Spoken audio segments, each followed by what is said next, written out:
สวัสดีท่านผู้ชมสบายดียามแรงส่วงคำพี่น้องจ๋าตอนนี้เป็นเวลา 18:40 นาที6 โมงกว่าสิทุ่มหนึ่งแล้ว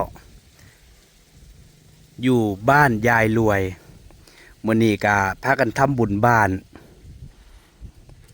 เอาหลานหน่อยเข้ามาบ้านมือแรกมื้อนี้เนาะเพิ่นว่าสิมานอนอยู่บ้านแต่ได้ข่าวว่าหลานกับบ่รับบ่นอนมื้อนี้ให้เล่นแจ้นอยู่บ่แม่นสิได้พากันหอบออกไปอยู่นาอีกแล้วบ่หืม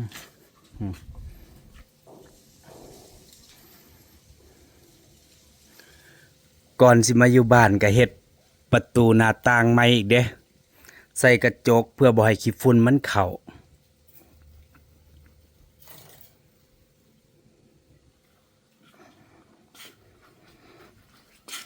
ยังกินนมอยู่เป็นอีหยังเป็นหยังอยากนอนบ่ได้รับบ่ได้นอนเบิดมื้อบ่มื้อนี้ฮะบ่เจ้าคิดฮอดข่อยบ่ฮะคิดฮอดข่อยบ่อยากออกนาบ่เออบ่อยากอยู่บ้านบ่เจ้าบ่อยากอยู่บ้านบ่นี่แหละบ้านเจ้านั่นโว้ย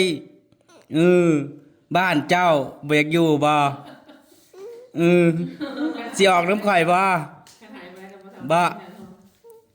สิออกไปอยู่น้ำข่อยบ่หึคิดฮอดข่อยบ่ฮะ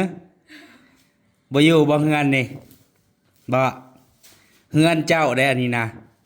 อุ้ยอยู่เพื่อนงามกับบอก มาอยู่นี่เด้อเด้อบ่อยากอยู่บ่หึบ่ยายรวยว่าให้มื้อนี้จนสิเป็นลมบ่ได้รับไปนอนเบิดมื้อบ่อยากออกไปอยู่น้ำข่อยบ่มื้ออื่นจะออกเด้อมื้อนี้มันค่ำแล้วนอนอยู่นี่ก่อนเด้อมีแต่อยากให้นอนอันนี้ให้แม่ให้กินนมแล้วกินนมแล้วก็นอนบัดนี้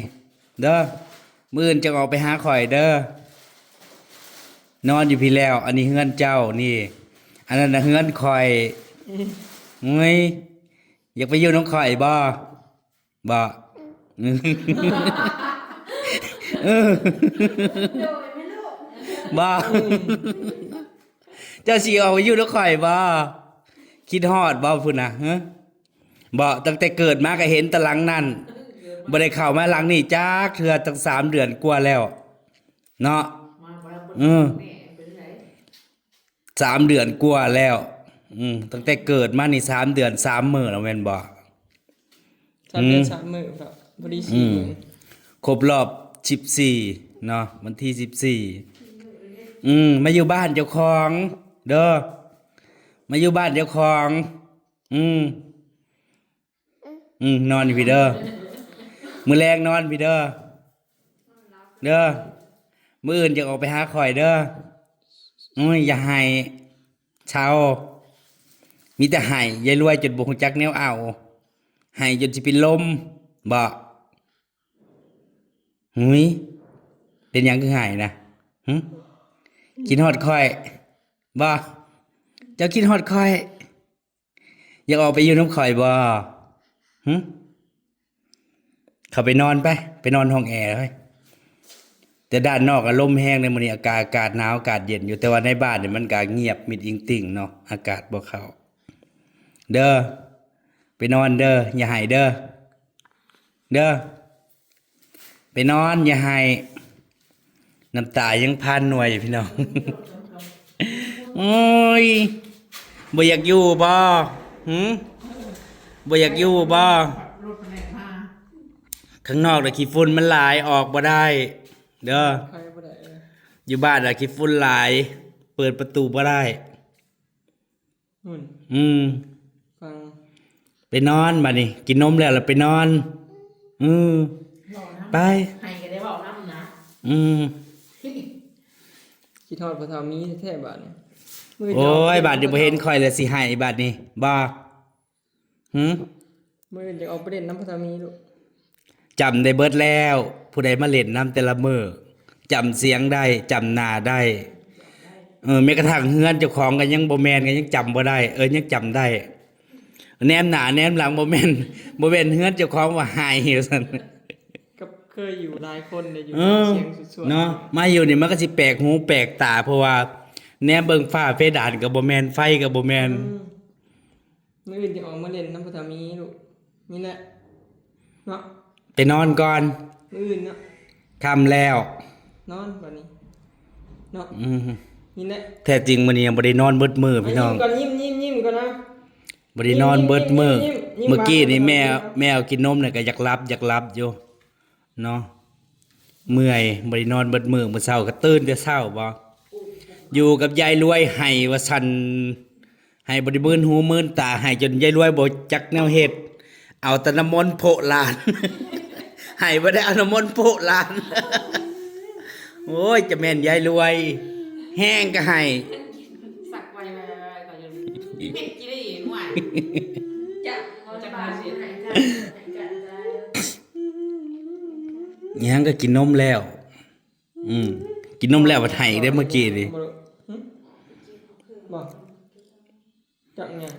ของกับคนมาเกือบเบิดแล้วเนาะ กองโค้งไปบอก รถขอกรถเข็นกับคนมาแล้ว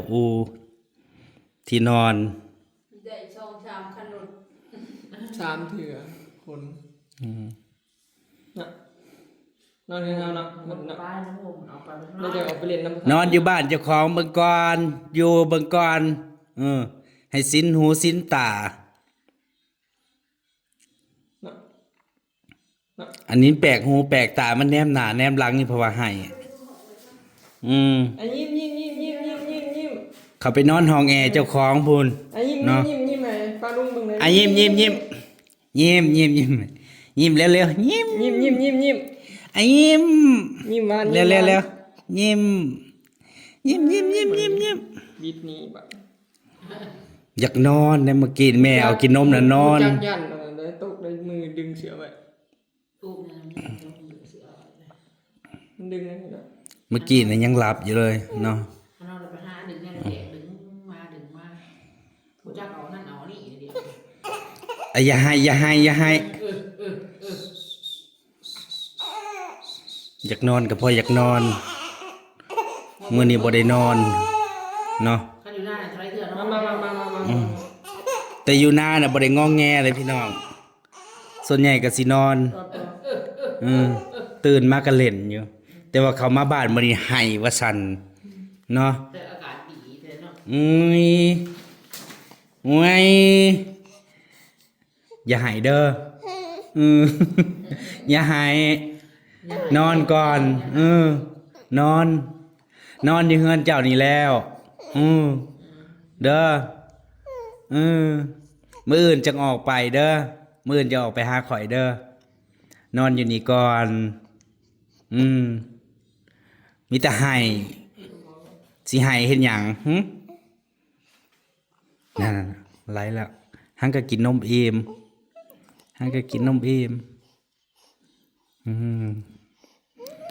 นอนบ่ทันได้เพราะหังก็กินนมอิ่มแล้วมันไหลขึ้นต้องอุ้มก่อนเด้ออย่าให้หูเรื่องพี่น้องขว่ำแล้วเตรียมสิคร้านแล้ว3 เดือนกว่าแล้วโตแล้วเพราะฉะนั้นอย่าร้องไห้รู้ไหมอย่าร้องไห้ เดี๋ยวตีเด้อนอนค่ำแล้วนอน กินนมอิ่มแล้วนอน อยากนอนในสีหูสีตาอยู่ห้องบ่ได้นอนเบิดมื้อมาลูกไป นั่นสิให้อีกแล้ว หน้าคือบีใช่ป่ะนี่อย่าให้อยู่ตะกอนอยู่ไงครับอยู่ พังเบิ่งพี่น้องคันหลานบ่อยู่ก็สิได้หอบไปหอบออกกลางคืนอีกแล้ว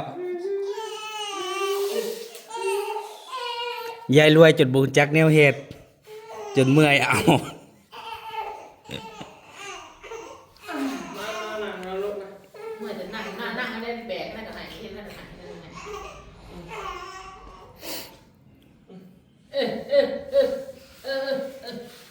con kia hay mấy coi kia hay mấy coi kia hay mấy coi kia hay cái hộp là mì bò đây ọt na bò แม่เพิ่นออกเกลือหมูบ่ ออกเกลือมูนะครับ แม่เพิ่นออกเกลือหมูพ่อก็ออกเกลือหมูปลาอยู่น้ำยายรวย เกลือหมูก็สิบ่แล้วให้ว่าซั่น ออกสองคน ให้แท้ให้ว่า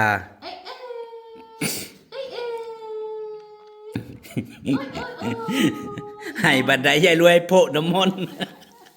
ให้บัดใดโพะน้ำมนต์แห้งกาย ยายรวยบ่จักแนวเฮ็ดน้ำมนต์นั่น บ่อาบน้ำมันเปลือก มื้อเช้านี่ล่ะ มัน บ่อาบน้ำแต่เที่ยงพวกหึ ตามบางคำนี่บ่บางซา ว้ายว้ายให้เฮ็ดหยังเดี๋ยวนี้บ่ให้เฮ็ดหยังอยู่นี่แล้ว อยู่บ้าน เด้ออยู่บ้านมื้อเช้าจังออกค่ำมาจังมานอนเฮือนพออยู่นาก็เลี้ยงหมูพี่น้องยากเกลือหมูเช้าเที่ยงเย็น เนาะ เนาะ ตะมนเลยเจ้าตะมนเลยกี่หายยังยังอยากจักยิงสารพัดบลุมแล้วมันจะหายยืดสักไว้ครับ ให้เพิ่นให้ซักบ่ ให้ไปให้รับหูรับตาให้ น้ำตาอะไรสักน้ำตามันคือมันเจ็บนี่แหละคือมันเจ็บมันปวดนี่แหละมันหายพอมันเคยเห็นมันหายมันจะเถื่อนเลย ให้จนบ่จักแนวเฮ็ดยั่วไปได้ก็บ่เซาบ่ อันนั้นมากินน้ำกงดิ มันอยากนอนนั่นแหละแต่ว่ามันแบบมันหาย เบิ่งก็ตามชื่อกล่องนะตามมันคือจริงฟังเบิ่งสิบ่รับมือแล้วฟัง พังเบิ่งพี่น้องมันสินอนบ่หลานสินอนบ่มื้อนี้คืนนี้สินอนบ่อย่าบอกว่าสิมานั่งเผากันอยู่เบิดคืนนี่น่ะบ่ อุ้มเลาะอยู่บ่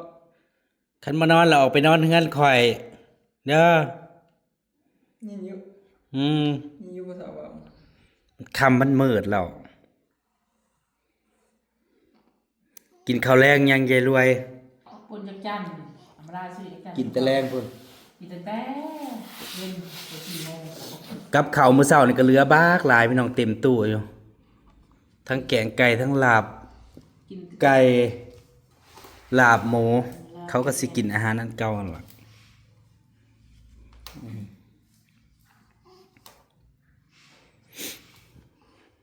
อยู่บ้านก็เสียอย่างเดียวล่ะขี้ฝุ่นมันหลายรถมันหลายเด้รถนี่วิ่งแต่ตี 3พุ่นน่ะ ใครออกก็ได้ รถพ่วงรถ10 ล้อรถ6 ล้อรถขนหินขนทรายมีเบิดอันนี้ยังว่าเงียบนี่กลางเว้นวุ่นวันนี่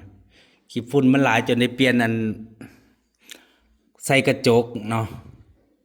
ประตูเล็กนะมันอันนั้นมันขี้ฝุ่น สองลงสองเล็ก นี่ปิดเบิดหน้าตรงหน้าต่างเนาะเพราะว่าหลานน้อยก็มีบางอยู่สิอยู่แต่ในห้องนอนก็เป็นไปบ่ได้เพราะห้องมันแคบนี่แหละก็สิบ่ได้ออกจากบ้านดอกกลางเว้นก็สิอยู่แต่ในเฮือนนี่ล่ะ กันบ่มีรถเวลา เนาะ ไปได้ แต่ว่าอยู่บ้านบ่มีนะอยู่พุ่นน่ะมันบ่ค่อยมีขี้ฝุ่นเด้เพราะว่ารถมันก็วิ่งอยู่แต่ว่าส่วนน้อย แต่ว่าขี้ฝุ่นมันก็ปลิวลงใต้พุ่นล่ะมันบ่ได้ปลิวขึ้นเนาะอันนี้โดนเต็มๆขี้ฝุ่นน่ะเต็มบ้านเลยเพราะว่าพายุลมมันมาทางนั้นแท้จริงนะข้างนอกนะอากาศหนาวเด้พี่น้องอากาศเย็นเมื่อวานนี่หนาวนอนก็บ่ได้เปิดพัดลมหรอกแต่มื้อนี้ก็เย็นธรรมดาแต่บ่ถึงขนาดว่าลมแรงคือเมื่อวานเนาะมืดฝนเบิดมื้อว่าฝนสิตกก็บ่ตก นี่นั่นเลยบ่นอนบ่แต่คืนมันก็มาเรื่อย ตอนแม่นให้กินนมน่ะนอนหลับบัดนี้พอบ่นอน นั่นนี่แล้วเบิดมื้อเกินที่นอนรับบ่คงลงมันหมอกบ่โลดแล้ว ถ้านอนพื้นน่ะเพิ่นคว่ำเนาะคว่ำได้เตรียมสิค้านแล้ว ขาส่งไม่เท่าปวดตันหันจนเหี่ยนไปเลยสาขาส่งเหี่ยนเลย ตัดค่าส่งให้ได้ แปลกหูแปลกตาเพราะว่าบ้านบ่เคยอยู่เนาะมันก็แนมหน้าแนมหลัง ประมาณ เคยอยู่เคยนอนตอนนั้นหัน3 เดือนคิดเบิ่งอายุแตะหมองเก่า เคยมาแล้วเนาะ พอมานี่มันเลยแบบเป็นอีกแบบหนึง ประมาณ3 เดือนพุ่นเด้อประมาณ3 มื้อพุ่นเด้อเนาะ ต้องอยู่3-4 มื้อว่าจังสิ้น เออสิ บ้าฮะอยู่จัก3-4 มื้อพุ่นจังออกหาข่อย เด้อ โตดออกมา เอ้ยบ่ละเอ้ยก้อยก้อย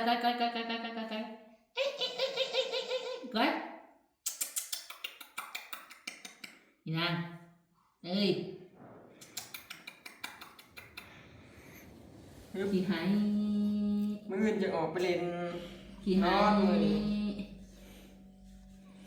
แต่ว่ากลางเว้นก็สิได้ออกคือเก่าแหละพี่น้องก็ออกพุ่นค่ำมาแล้วก็สิเข้ามาประมาณนั้นเนาะ เนาะไม่นั่นเนาะ กันอยู่บ้านก็ก็สิได้นั่งเฝ้ากันอยู่นี่ล่ะบ่ฮะสิได้นั่งเฝ้ากันอยู่นี่บ่บ่หลับบ่นอนติฮะบ่นอนบ่สินั่งอยู่นี่ติไผสิมานั่งเฝ้าแท้ก็บ่นอนเบิดมื้อตื่นเต้นบ้านใหม่บ่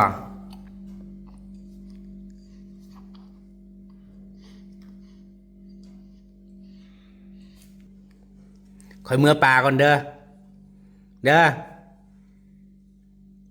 ข่อยเมื่อป่าก่อนเด้ออยู่นี่เด้อเจ้านอนอยู่นี่เด้อมื้ออื่นจะออกไปเด้อนอนนี่แหละค่ำแล้ว นี่ภาษาเอามือปากกับ บายบายเร็วๆบายบายเม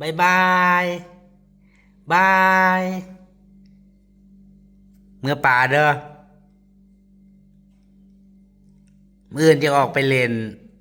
เด้อ บ๊ายบายยังบ๊ายบายลูก เด้อ บ๊ายบายลูกบ๊ายบาย เจ้าอยู่นี่แหละ บาย จับมือแรงอย่าให้เด้อมือแรงอย่าให้ บอกภาษาออก นอน ให้ นอนอยู่นี่ ให้มาเท้าปูดน้ำมนต์สิเลย เดี๋ยวถึกน้ำมนต์เย็นเลยร้านไหนมาได้กับโพะน้ำมนต์ใส่ คุน้ำมนต์มันเต็มคุเต็มถังบ้าขนาดโพะน้ำมนต์ใส่ยังบ่เศร้าจะแม่นเนาะยายรวยนี่ก็ได้